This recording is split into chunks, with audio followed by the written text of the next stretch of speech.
નર્મદા જિલ્લાની ધોરણ 10માં અભ્યાસ કરતી આદિવાસી દીકરી ફલક વસાવાએ આંતરરાષ્ટ્રીય ક્ષેત્રે નર્મદાનું અને ગુજરાતનું નામ રોશન કર્યું છે।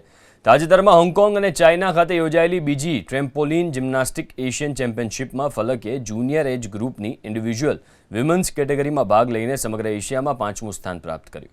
અનેક પડકારોનો સામનો કરી કઠોર મહેનત, ભણતર સાથે સતત પ્રેક્ટિસ અને કંઈક મોટું કરવાની જીદ તેને સતત આગળ ધપાવતી રહી। પિતા ચંદ્રકાંત વસાવા ડિસ્ટ્રિક્ટ કોચ છે અને માતા જજ અને મહિલા કોચનું માર્ગદર્શન મળતા દીકરી ચેમ્પિયન બની।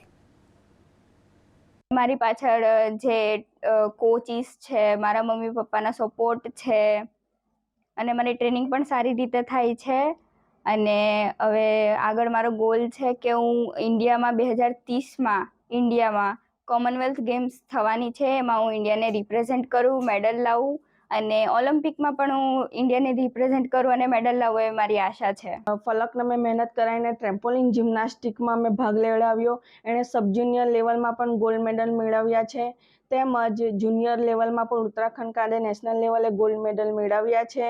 તેમજ હાલમાં 2026માં હોંગકોંગમાં રમાયેલી એશિયન ચેમ્પિયનશિપમાં પણ જુનિયર એજ ગ્રુપમાં ફલકે 5મા સ્થાન ક્રમ મેળવ્યો છે।